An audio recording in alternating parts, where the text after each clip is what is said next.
म्हणजे भेळ, शेवपुरी किंवा सामोशाची खरी जान असते. ही चटणी घरी बनवायची अतिशय सोपी आहे, खास तुमच्यासाठी गोड चटणीची पद्धत.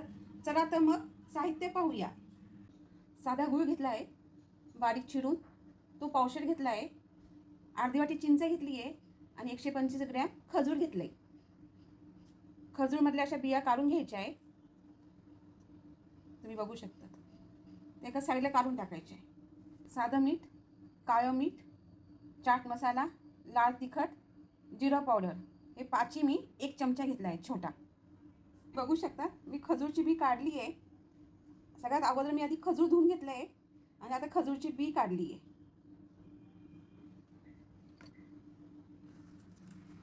चिंच घालूया. खजूरसाठी आणि चिंचेसाठी आपण दोन्ही भांडे वेगळे वेगळे केले आहे.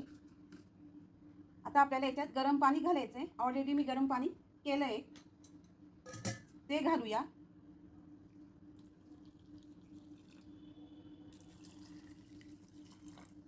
गरम पाणी घातल्यामुळे चिंच आणि खजूर आपले मऊ होतील.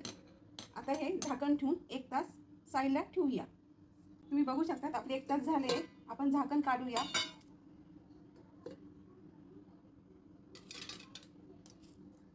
बघा खजूर किती छान मऊ पडले, मस्त.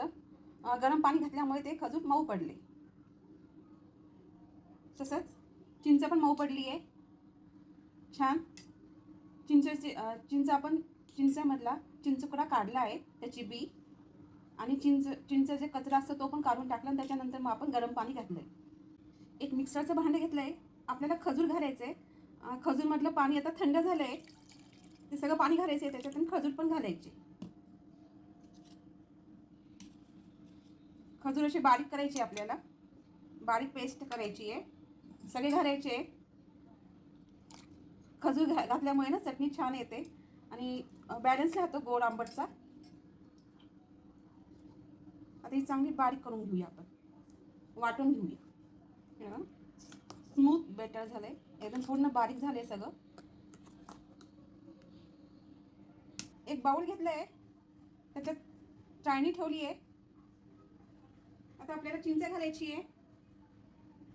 चिंच तुम्ही मिक्सरमधून पण काढू शकता किंवा मग याच्यातून चाळणीतून.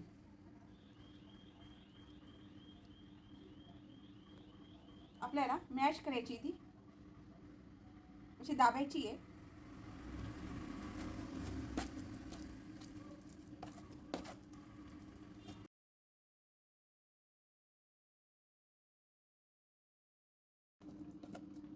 याच पद्धतीने आपल्याला सगळं करून घ्यायचंय.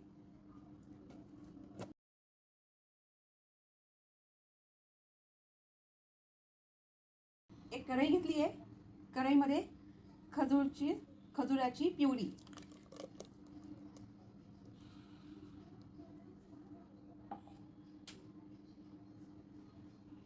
चिंच घालूया जी आपण गाळून घेतली आणि गूळ घालूया. मिक्सरच्या भांड्यात थोडंसं पाणी घालूया. खजुराचं जे थोडंसं उडतं ना, मिक्सरच्या भांड्यात एकदा शेक करूया असं आणि ते घालूया याच्यात.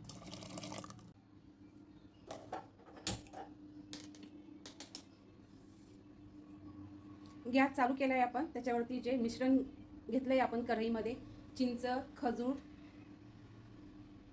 गूळ असं मिळून तिन्ही मिळून घातलंय आपण. ते आता आपल्याला हलवून घ्यायचंय. सारखं हलवतच राहायचं. गूळ घातलाय आपण. गूळ पूर्ण विरघळून जायला पाहिजे आणि हे तिन्ही एकत्र यायला पाहिजे व्यवस्थित. खालून पण असं सारखं हलवत राहायचं, म्हणजे एका ठिकाणी गॅस लागणार नाही. तुम्ही बघू शकता आपला गूळ पूर्ण विरघळून गेला आहे आणि आता उकळी येते छान. रंग पण थोडासा बदललाय बघा. आणि आपले 10 ते 15 मिनिटं चांगले शिजून घ्यायचे मीडियम गॅसवरती. छान उकळी आली आणि 10 मिनिटं झाले पण आपले. हा जो फेस आहे ना, तो आपण काढूया.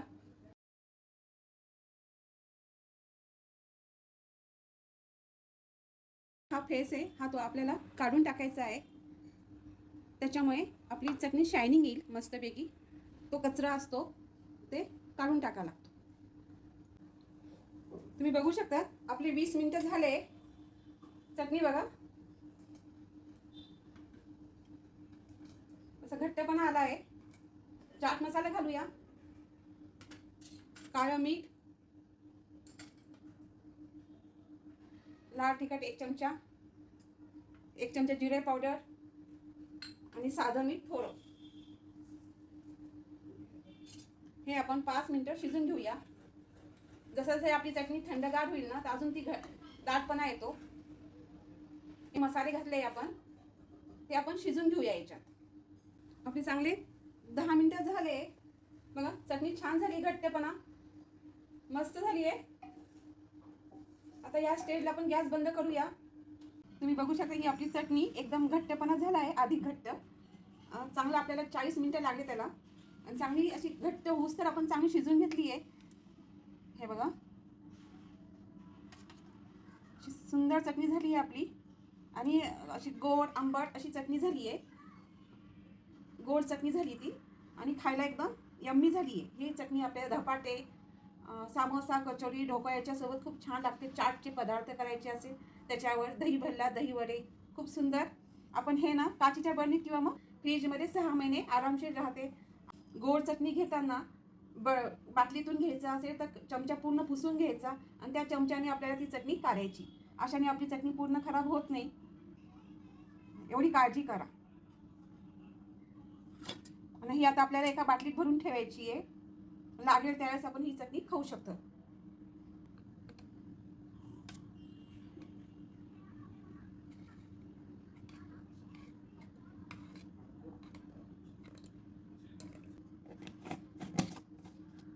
एकदा नक्की ट्राय करा. व्हिडिओ आवडला तर सबस्क्राईब करा, लाईक करा, मित्रमैत्रिणींसोबत शेअर करा. धन्यवाद.